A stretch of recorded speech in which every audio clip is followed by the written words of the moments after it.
À toi en tout cas. Moi ça va, je suis... Jeff, tu me dis quand c'est bon? Ça tourne. Juste ce que tu ressens tout simplement, Claire. Bah là, j'ai pas grand chose d'autre que de la joie. C'est trop chouette de retrouver tout le monde, j'ai déjà perdu ma voix.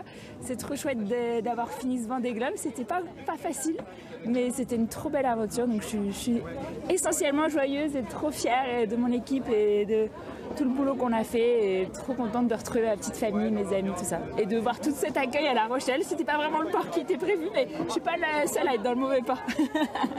Jusqu'où il a fallu puiser en toi pour y arriver? Là, j'avoue que cette nuit, enfin hier soir, là, quand on m'annonce qu'on va pas passer le chenal et qu'on va pas pouvoir aller au sable, il y a eu un petit moment de découragement. Parce qu'en fait, à chaque fois, tu dis, ah, c'est toujours plus, quoi. C'est toujours plus que ce que tu avais imaginé. Et la remontée de l'Atlantique, c'était hyper intense. Pas eu un moment de répit, et surtout parce qu'on se battait aussi avec Benji, donc ça, c'était trop cool. Mais bon, c'est ça le Vendée Globe. C'est là, ce qui est cool, c'est quand tu reviens une deuxième fois, tu sais que ça va être comme ça. Et du coup, j'étais prête et c'était trop bien, trop bien. Tu parles de retrouvailles, il y en a qui font plus plaisir que d'autres, tu l'avais dit dans les vidéos. Ah, forcément, j'avais ma petite fille à retrouver, mais elle est un peu intimidée pour l'instant. J'ai hâte de la retrouver dans un contexte plus intime, on va dire. Mais c'est trop chouette, elle a l'air en pleine forme. Sur l'aspect sportif, 11e de ce Vendée Globe de haut vol, sacré perf. Ouais, c'est trop cool. Je suis contente parce que j'étais dans mes objectifs de perf, de me battre. J'étais tout le temps en contact. J'ai jamais rien lâché. J'ai jamais attendu une heure de plus pour envoyer un riz quand il fallait envoyer un riz. Et du coup, ça s'est vu sur l'eau et voilà. On peut pas remplacer. Et c'est trop cool, quoi. On peut toujours faire mieux, on peut toujours avoir des graines. Et j'ai pas beaucoup d'endroits où j'ai des graines, donc ça c'est trop bien. Est-ce que c'est imaginable une arrivée comme celle-ci de ne pas arriver au Sable d'Olonne pour faire le Vendée Globe? Non, quand on part, on se dit pas qu'on va pas arriver au Sable d'Olonne, mais bon, en bateau, on apprend ça à gérer l'imprévu et à s'adapter. Alors là, c'est la leçon parfaite. Et même si j'avoue avoir eu un petit coup de mou hier soir, là, c'est trop cool, c'est la meilleure des récompenses. Et merci à La Rochelle de nous avoir accueillis. Merci au Sable de m'accueillir bientôt. Et donc non, c'est trop cool, c'est trop sympa. Moi, c'est ma première grande course, c'était ici à La Rochelle, la Mini Transat.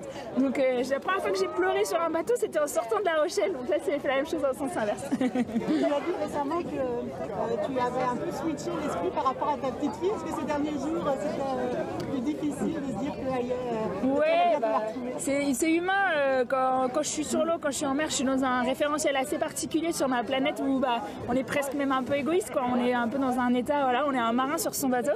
Et c'est vrai que dès lors que les premiers sont arrivés, il y a une petite partie d'humanité en moi qui est revenue, qui s'est dit ah ouais, c'est possible d'arriver, et puis tu vois les photos de eux qui retrouvent leur famille, et là il y a eu une petite brèche qui s'est ouverte dans mon cerveau ou dans mon cœur plutôt, et je me suis dit mince, là c'est j'ai vraiment envie de la retrouver. Enfin j'avais envie avant, mais j'y pensais pas trop, et il a fallu lutter un peu contre cette émotion là parce qu'il restait 10 jours, et ça va, j'ai quand même réussi à profiter, mais par contre les conditions étaient ultra intenses, donc ça m'a bien occupé l'esprit, ça a aidé. C'était hyper différent du précédent Vendée qui était vraiment une découverte où j'y allais pour terminer et où j'ai pas mal galéré avec mes émotions, même si j'ai eu plein de moments géniaux. Et là j'y allais pour...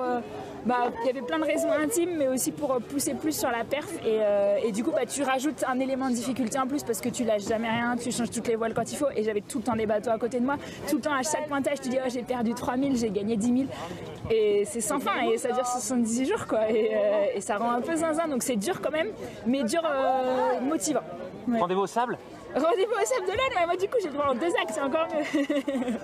Merci à tout à l'heure. Les hallucinations pendant le Vendée Globe, dans quel état de fatigue tu arrives là? Peut-être 100 mètres qu'il a fallu essuyer. Là je suis bien séchée parce qu'en fait à chaque fois tu dis quand il n'y en a plus, il y en a encore, et il y en a eu encore pas mal de fois parce que j'ai même eu après la ligne d'arrivée.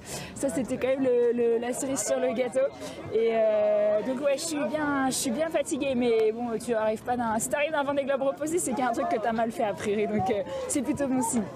Elle est un peu petite encore Mathilda, la pauvre, je sais pas ce qu'elle va retenir de cette journée, c'est impressionnant comme elle a grandi, c'est un peu perturbant.